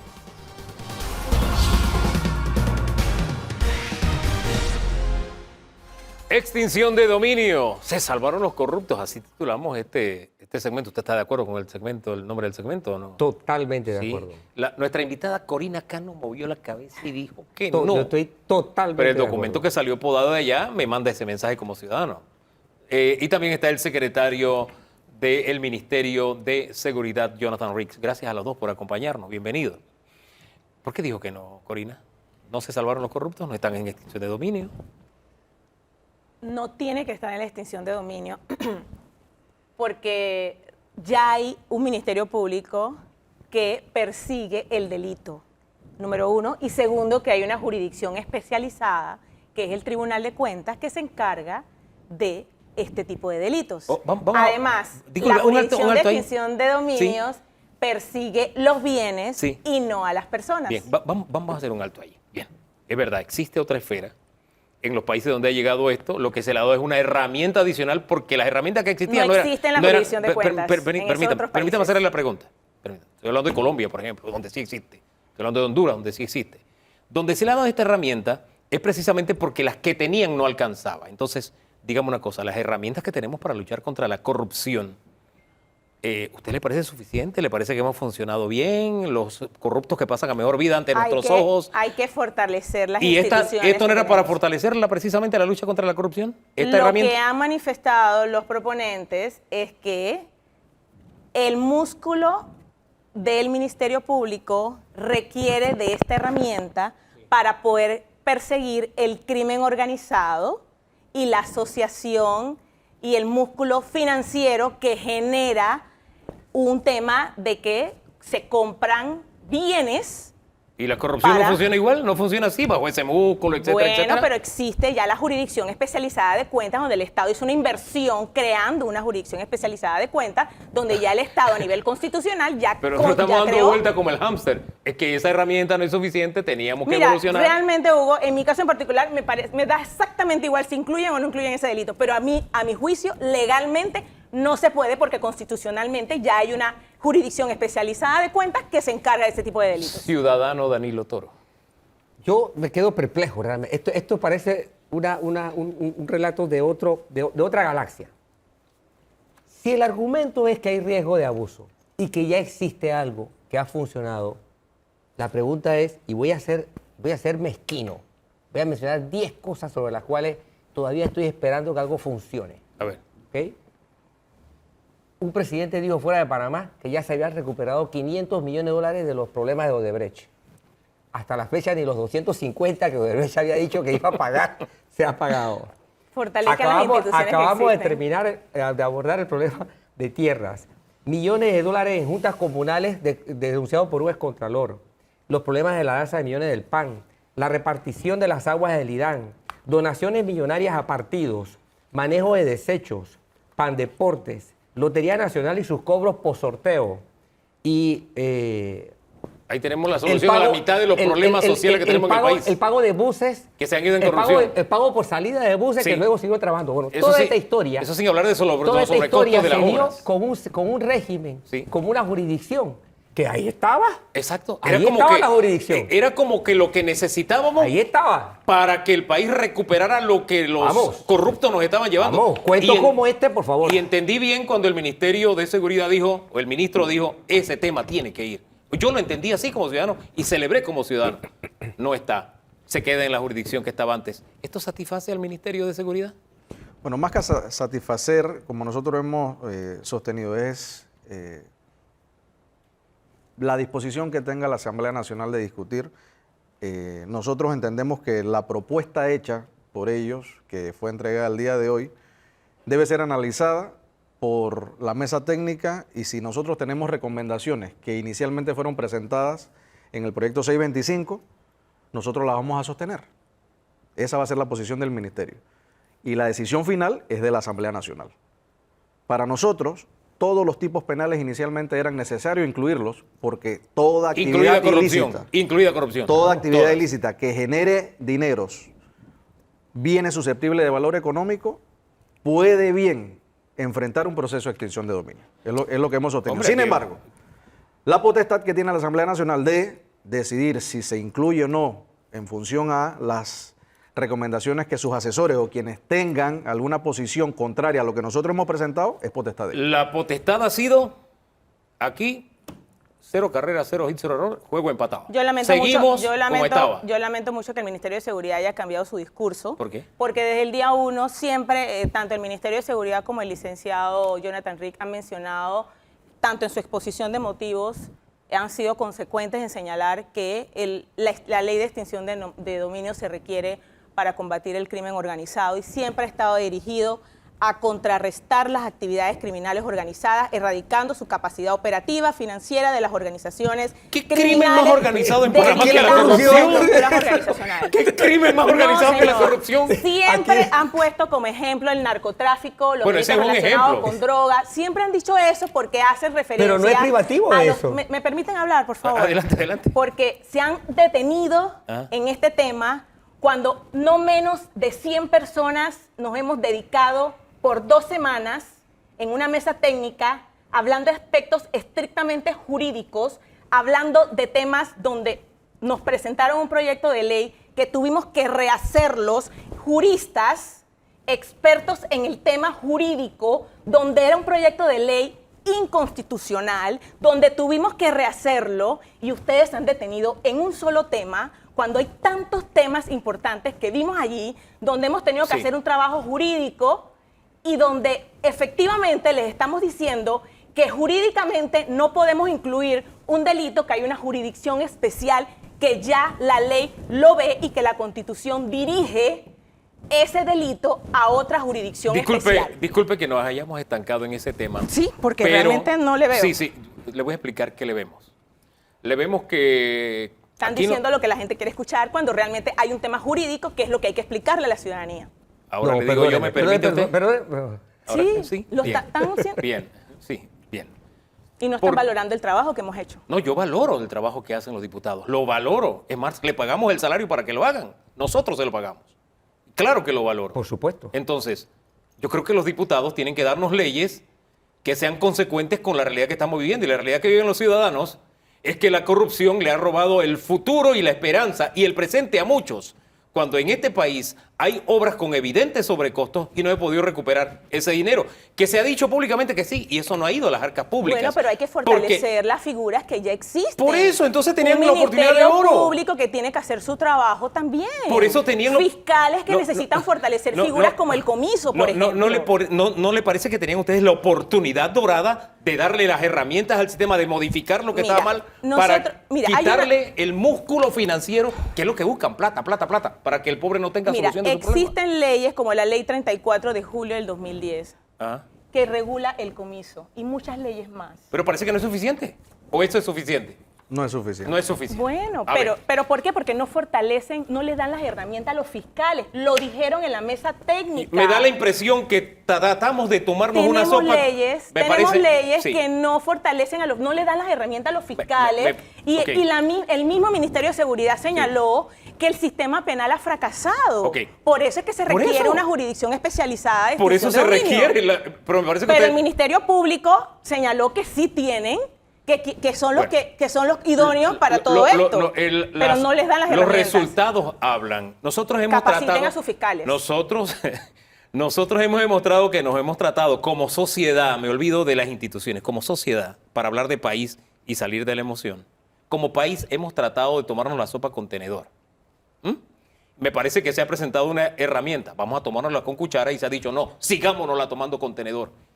¿La analogía cabe o no cabe? Yo no sé qué piensa usted, señor Ríos. Bueno, nosotros, y debo discrepar con la diputada en cuanto a que el discurso ha sido uno solo. La extinción de dominio siempre ha sido tomada en función a nuestra Constitución. Yo cité al ministro, que esto de la corrupción, cité al ministro a propósito de cambio de discurso. Nuestra Constitución establece en el artículo 47 que se respeta el derecho a propiedad legítimamente obtenido. Eso tiene que ser. Y quien se dedica al delito, y corrompe a funcionarios, porque habla de corrupción, debe enfrentar, porque esos dineros provienen de una actividad ilícita. Ya existe la Y jurisdicción por eso especializada la para criminalidad, me habla diputado, por favor.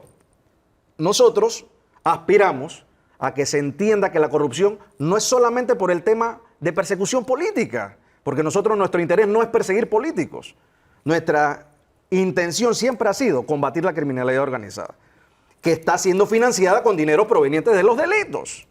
Eso es lo que nosotros hemos sostenido y hemos mantenido en el discurso desde el día 1. No ha sido otro discurso. Sí. Ese ha sido el discurso. ¿Dónde ha cambiado el discurso, diputada? Porque esto es lo que yo he escuchado del principio. Pues el Ministerio de Seguridad no insistió en la mesa técnica que ese delito tenía que ser incluido.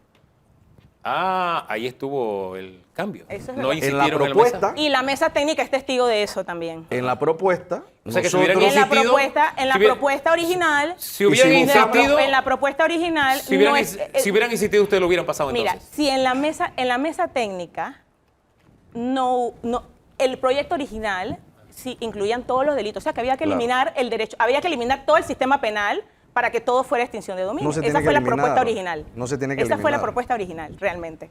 Mire, busquemos la grabación, porque yo me voy a remontar ya que usted dice que no fue sustentado y defendido. El día 1, quien habla, manifestó que era disposición de la Asamblea Nacional incluir los delitos contra la administración pública. Llámese corrupción. Pero el debate no lo En centramos términos allí. sencillos. No El lo debate no centramos lo allí, centramos por allí supuesto, y eso no hay lo que hacer centramos allí. responsablemente y decirlo, porque haya disposición o no, no debemos evitar que exista una ley que ataque la criminalidad organizada. Se verá en el momento del Pleno, porque esto tiene que ser sometido al Pleno. Sí, Esto no está exacto. escrito en piedra. Ni es una decisión de Corina Cano, mucho menos. porque Exactamente. a mí no le Entonces yo sí tengo quiero que, ningún reparo que haga lo que le quiera vemos el con debate eso. y veamos que primero no ha sido inconstitucional porque hemos debatido y hemos demostrado que hay Pero originalmente era constitucional. suficientemente elementos de juicio tomados de nuestra Constitución que fueron incluidos en el proyecto 625. Y durante el debate se discutió era la forma en que estaba escrito y buscar una redacción que se acercara a lo que quienes eran detractores decían, no es que titular del bien, por ejemplo, no me parece, decían, no me parece afectado. Nosotros, bueno, vamos a ponerle titular del bien. Resultó al final que como estaba escrito y detallado, era considerable porque abarcaba a cualquier persona que podría sentirse afectado de un proceso injusto. Entonces, nosotros el debate lo llevamos a eso, a la necesidad de incorporar al marco jurídico la extinción de dominio. El catálogo de delitos, ¿por qué se establece? Con la necesidad de generar un equilibrio, de que no sintieran que era una imposición y que sin eso nos vamos a trancar y no vamos a avanzar. No puede ser esa la circunstancia que Eso haga fue ver una de propuesta que el de la país mesa técnica se porque- vea afectado porque no avanzamos en una discusión de Fue para salir del medir momento, fuerzas. entonces, para Yo no detener tengo- la discusión. Yo tengo que reconocer, Sí. y eso yo creo que el hecho histórico es importante. El año pasado se hizo un foro donde el 80% de los abogados no estuvieron de acuerdo y la comunidad jurídica no estaba de acuerdo con el proyecto de ley Pero ustedes original. están conscientes que esto va más allá de la comunidad jurídica, que estamos hablando de la Y nación, de la sociedad, del Estado, porque la sociedad, de la sociedad. La sociedad, inclusive los gremios empresariales manifestaron y nos llegaron cartas de que no estaban de acuerdo con el proyecto original. Ajá. Luego entonces ¿De se qué hizo aspecto? ¿El una tema su- corrupción pedían que se sacara Este, eso, por ejemplo? No estoy hablando de eso específicamente. Ok. Estoy hablando. Porque eso es lo que más ha incomodado. Estoy hablando del texto original, donde hacía imprescriptible la acción, por ejemplo, donde era muy general, donde se podía perseguir por este proceso a todo ciudadano, Bien, porque le se haya llegaba corregido- a todo el mundo, Bien. y además se buscaba la manera donde quedaba muy confundía mucho la situación y el alcance era indiscriminado a cualquier ciudadano. Para aclarar Hay que todas esas aclarar. cosas, Luego, ¿hubo que entonces, sacar los delitos de contra la administración pública? de allí entonces se creó una subcomisión, la subcomisión hizo sus recomendaciones, donde inclusive hubo organizaciones de la sociedad civil que consideraban la eliminación de más de 40 artículos. Hoy en día, luego de la mesa técnica, para decir de 96 artículos, los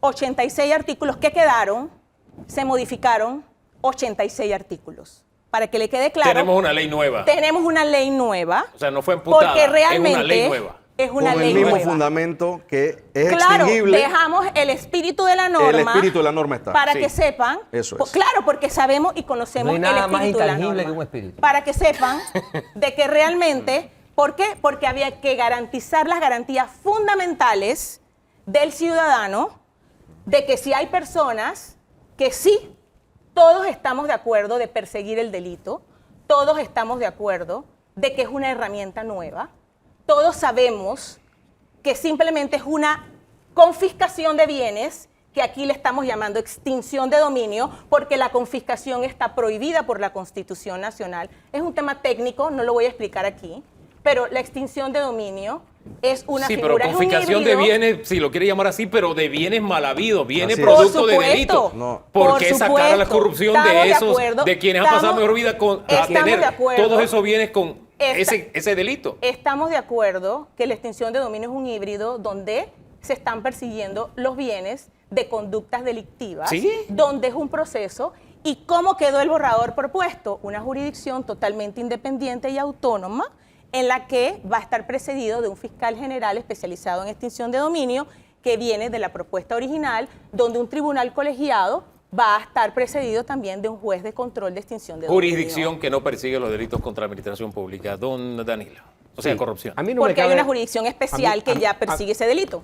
Pero giramos en lo mismo. Una jurisdicción que no da respuesta que la sociedad requiere y necesita. Bueno, fortalezcan la jurisdicción especial que ya existe constitucionalmente. A mí no me cabe Don la, Danilo. a mí no me cabe la menor duda de que todos los técnicos jurídicos y todos los especialistas desde el punto de vista jurídico le dedicaron todo el tiempo del mundo a esto.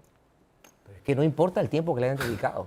Si se necesita que se dediquen 10 años a esta discusión, concentrados en 10 días, pues habrá que concentrarse en eso. A mí lo que me interesa es el resultado. A mí como ciudadano. Por supuesto. Porque si en la Asamblea Nacional no se han percatado que la corrupción es un tema prioritario en este país, entonces ¿dónde se van a dar cuenta? Lo dicen las encuestas, diputada. Ya hay Es un tema leyes de que lo prioridad. regulan. Por eso, Sí, pero ese las leyes tema- no están por eso- alcanzando. por Hay eso- que permíteme, fortalecerlas. Por eso, ese Y tema, esta herramienta no la ese fortalecieron. tema especial, ese tema en específico, de los Sí. muchos que se abarcan, si quedó insatisfechamente abordado, es una desgracia. Uno. Dos, yo estoy seguro que el trabajo realizado por el Ministerio de Seguridad puede ser mejorado.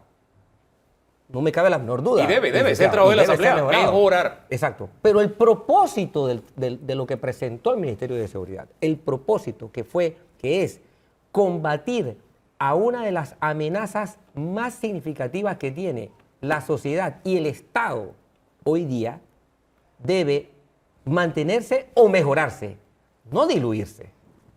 ¿Se ha No diluido? diluirse. ¿Siente usted que se ha diluido? Ni- Se lo es- pregunto ahora como analista. Por supuesto. Ajá. Señor Por supuesto. Jonathan Esa es Riggs, mi percepción. ¿Usted coincide con esa misma percepción? Bueno, más que debilitar, se le ha eliminado lo que han considerado los diputados, insisto, es potestad. Nosotros presentamos el proyecto 625, fuimos a un foro, se hicieron recomendaciones en aras de construir un documento que fuera aceptado y debatido, que fue lo que fuimos a hacer en esta última mesa técnica. Pero el primer día, siendo responsable, el primer día de mi apertura en la exposición de motivos que hicimos, nosotros señalamos que la administración pública enfrenta el desafío de atender los delitos de corrupción. Ahora y que bien. inicialmente nosotros lo habíamos incluido, como lo dijo el ministro Pino, pero que en aras de construir, si no se tomaba en cuenta, no era la posición inicial del Ministerio de Seguridad Claro. Pública. Bien.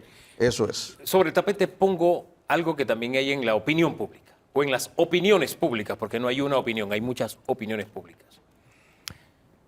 Que en el debate en la Asamblea hayan participado connotados juristas que han defendido precisamente a muchas figuras acusadas de corrupción, es lo que ha traído como consecuencia que se tome esta decisión de mantener la herramienta que teníamos, que no ha sido suficiente ni ha sido efectiva. ¿Eso ha tenido peso en la decisión de la Asamblea? Para nada. Yo, la verdad, no puedo estar de acuerdo con descalificar de esa manera. No, yo no a lo los- descalifico. A los colegas. Son representantes legales de a los colegas, ciudadanos. A los colegas abogados que. Eso no es una nos han descalificación. Perdón, que nos han acompañado en esta tarea. Perdón. Que nos han acompañado en esta tarea ardua por jornadas completas en 2 semanas, en la que el licenciado Jonathan seguro me va a dar fe de esto, en donde la discusión se ha tornado estrictamente jurídica, las discusiones en donde hemos discutido terminologías de orden jurídico, de orden público, hemos discutido terminología de prescripciones que dice la Constitución, terminologías estrictamente jurídicas, donde el debate se ha dado con mucha profundidad sobre aspectos estrictamente jurídicos, y yo creo que realmente la discusión se ha tornado de mucha altura, no se ha tocado temas de ningún modo político, así que realmente no ha influido de ninguna manera este tema, y el enfoque es que la mayoría de la mesa coincidió en que el tema de la corrupción se maneja en una jurisdicción especializada, que el enfoque es constitucional. Ya, Punto. dejemos por hoy la cosa hasta ahí.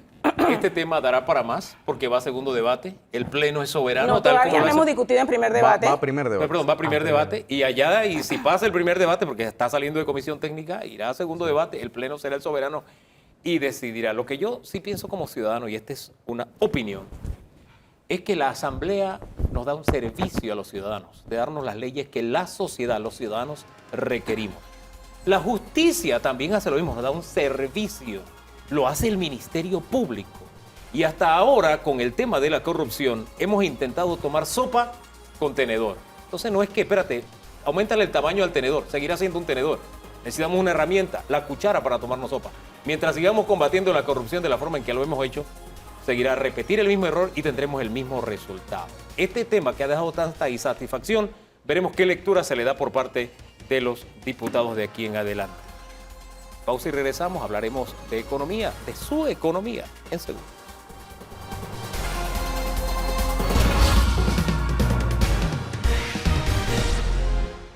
Hablemos de economía, un poco de su economía y de la economía del país y del mundo, hacia dónde transitamos. Está con nosotros Felipe Argote. Don Felipe, buen día, bienvenido.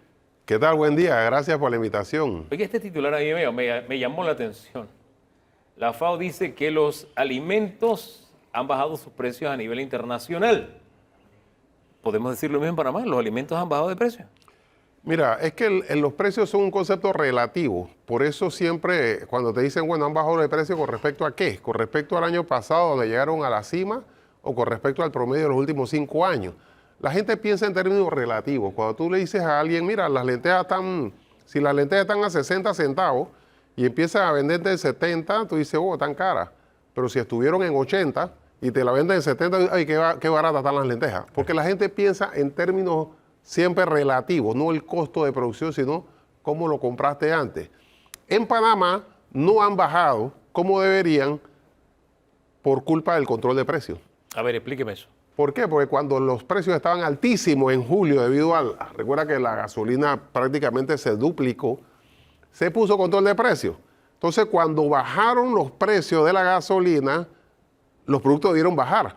Pero como el mercado, o más bien el gobierno le indica el precio, lo que antes era el precio más bajo se convierte en el precio. Por eso el subsidio no se refleja entonces en la baja de precios tampoco, porque el subsidio, digamos que no permitió que aumentara la gasolina o el diésel, que es el que más se usa en el sector productivo, pero no se refleja en los precios de los alimentos, por lo que me dice. Lo que pasa es que ese concepto de bajar precios tiene que ver con un mercado abierto en donde hay competencia, en donde yo bajo los precios no porque quiero, no por la bondad de la gente, sino porque si no lo bajo de precio, se me pudren los tomates. Pero si hay un mercado chico que además te dice cuál es el precio, la gente todo lo vende al mismo precio, entonces nadie lo baja. El problema es que si tú no tienes un concepto claro sobre qué tipo de economía vas a desarrollar y el Estado se involucra como lo hace ahora, no para beneficiar a la gente, porque el problema del control de precios no beneficia a la gente, beneficia al intermediario. Y eso es claro, porque si alguien me dice que en julio, cuando se puso control de precios, los precios bajaron, ya saben que es falso. Entonces el control de precios no solo no funciona, sino que es negativo para los precios del mercado. De ahí que sabiamente el legislador en la norma estableciera que si se tomaba la medida fuera temporal, 6 meses sujeta a revisión. Eso es correcto. Cuando el mercado no está respondiendo como debe por un factor crítico como fue el aumento del petróleo, es probable que el Estado temporalmente, 6 meses es mucho, temporalmente es 1 mes, 2 meses, establezca los precios para obligar al mercado o a los comerciantes que no abusen de una situación que se está dando. Bueno, pero eso es temporal. Normalmente eso es lo que ocurre con el precio del dinero. Cuando hay inflación, en los países donde se regula la tasa de interés, interviene el Estado para ver, ok, quiero mejorar, resolver el problema de la inflación, o quiero estimular la inversión, o quiero estimular la contratación de personas. Entonces, los estados regulan el precio del dinero para poder obtener un cambio en la situación que se quiere superar. Claro, por eso es importante que el Estado o el gobierno tenga claro el modelo económico que tiene. O sea, si tú tienes un modelo económico, empezaste con este gobierno con un modelo económico neoliberal, y ahora tienes un modelo a partir de julio de sustitución de importaciones. ¿Qué significa? Que cuando el ministro de Asuntos Agropecuarios dice aquí no entra un tomate ni una papa de Costa Rica por amor a la patria, realmente eso va en contra de la competencia y estás estableciendo, y cuando pones control de precios ya te está yendo a un modelo, el neoliberal fue en los 80, el de sustitución de importación fue en los 70, o sea, hemos retrocedido casi 50 años. Cuando el mundo, Estados Unidos, Francia, Canadá, España, no utilizan el modelo neoliberal, utilizan un modelo que yo he llamado neo-keynesiano. ¿Por qué? Porque el Estado sí interviene, pero no compite, o sea, no se mete hacer una empresa de cemento para competir. No, no. Pero sí se involucra, porque si no se involucra, se da la crisis que se dio en 2008 y ahora en la pandemia. O sea, los gobiernos de los países desarrollados se metieron para garantizar que no se destruyera el tejido social. Aquí no se hizo. Aquí no se dio dinero a la pequeña empresa, ni tampoco a los trabajadores que quedaron con contratos suspendidos. Ahora, yéndonos al comportamiento del consumidor en Panamá, veía las cifras de Elementel, las poníamos en perspectiva y las ventas han aumentado y hay un ánimo positivo entre el sector empresarial porque las ventas han aumentado. Bien. Sin embargo, el consumidor, el índice de consumidor que lo publica la empresa de don Domingo Barrios, se me va el Marketing Group, dice que la confianza del consumidor está por debajo del umbral de confianza todavía. Esos dos elementos, sí, estamos mejorando en ventas, pero el consumidor todavía no ha entrado en grado de confianza que se relaciona con el tema ahorro, el tema empleo, el tema tengo plata. ¿Cómo podemos unir esas variables y explicar el comportamiento del panameño el día de hoy? Eso es muy interesante, porque primero, antes de la percepción es la realidad. Ajá. O sea, la realidad es que este país no está en quiebra. Este es un país que creció. Cuando Héctor Alexander dice que creció 10%, yo hago lo que siempre hago cuando una empresa que hago una consultoría me dice, hey, estamos bien, las ventas andan bien. Yo, sí, préstame la cuenta bancaria, porque si andan bien tiene que haber plata. Bueno, eso mismo, me fui al reporte de fiscal y efectivamente el gobierno recibió más de 20% de aumento en impuestos de las personas, de la gente que trabaja y de los empresarios. O sea, llegó al punto de que este año, lo que pasa es que ya la gente no les cree, pero este año los ingresos corrientes fueron mayores que los gastos corrientes. O sea, que hubo ahorro, parte de la inversión se pagó con ahorro. Y no porque los gastos no aumentaron, sino porque los ingresos aumentaron más. Pero la gente no lo percibe, como tú dices. ¿Por qué no lo percibe? Porque hay mala distribución. ¿No lo percibe o no les cree? Me está uniendo dos elementos. Hay dos cosas. A ver. Primero, no les cree, porque cuando dices eso, yo en principio tampoco le creí. Dice, ¿cómo me decía eso? Si yo veo que la gente no ¿Y usted por qué no le creía al gobierno? A las cifras? Porque la percepción efectivamente es que la gente no tiene trabajo, es que la gente no tiene, que la clase media, cuando tú le hablas, dice, pero ¿cómo me decía? La cosa anda mal. ¿Pero por qué andaba mal?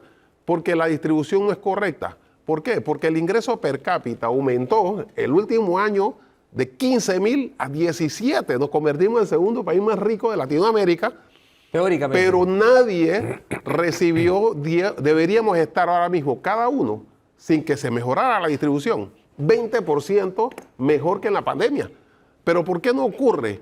Porque se concentra en pocas manos, el gobierno se lo gasta en vez de invertir, y la clase media, que ahora tiene un ingreso inferior, recibe la llamada del banco que quiere que le pagues lo que le debes ahora, más lo que dejaste de pagar en la pandemia. Y te aumenta la tasa de interés de la hipoteca, entonces tu poder adquisitivo se reduce.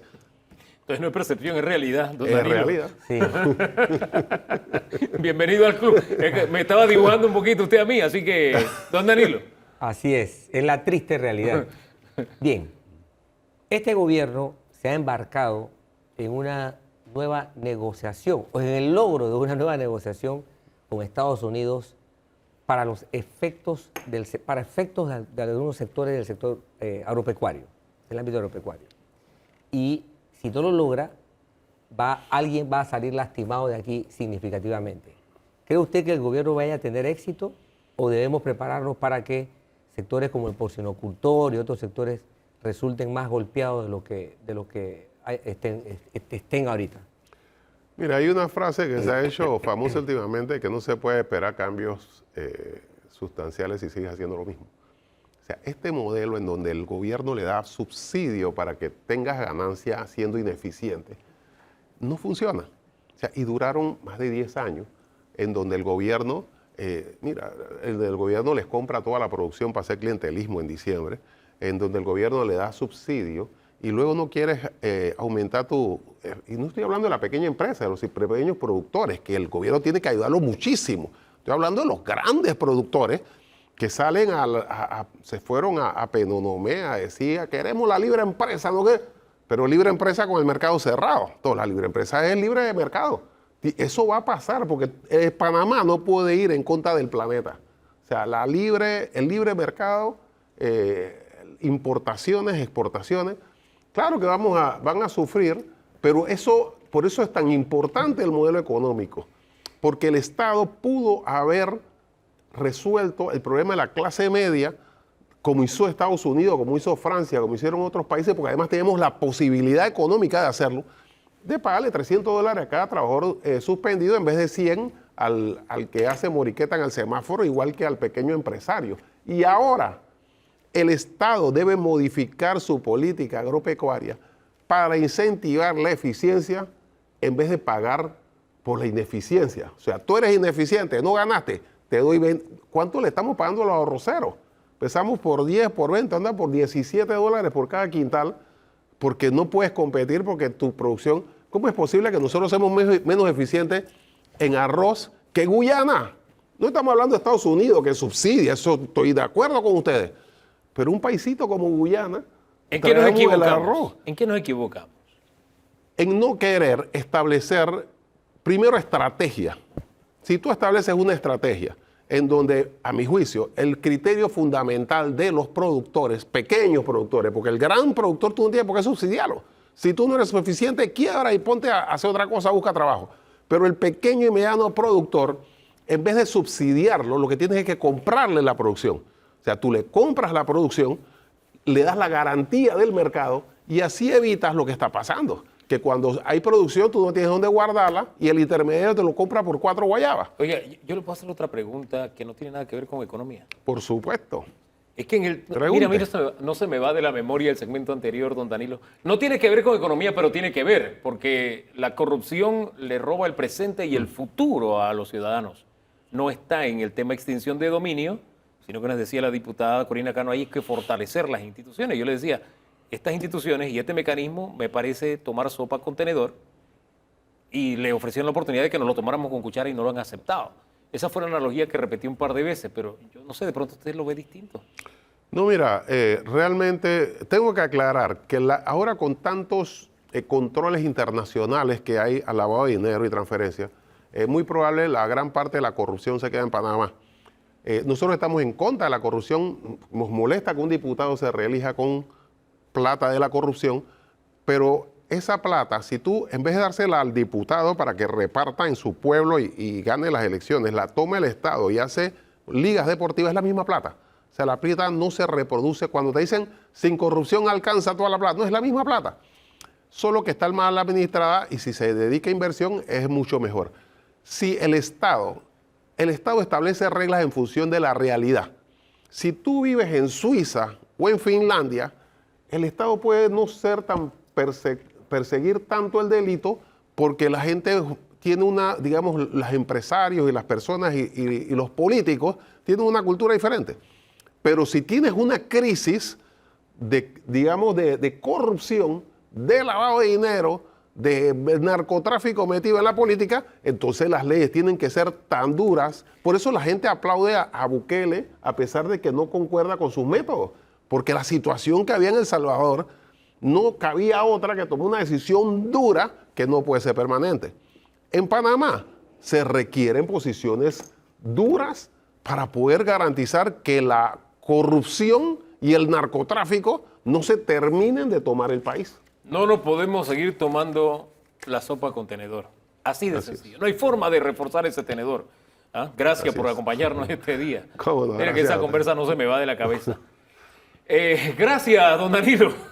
Gracias. A mí tampoco. Así, ¿verdad? Usted sigue fresquecito con ese tema.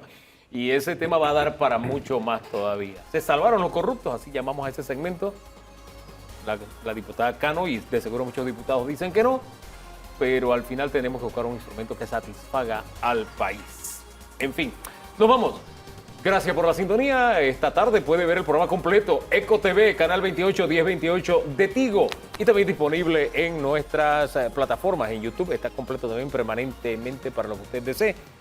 Gracias. El próximo domingo, primero Dios, estamos juntos otra vez. De aquí entonces seguimos haciendo el esfuerzo y nos regalamos el mejor fin de semana de nuestras vidas. Bendiciones.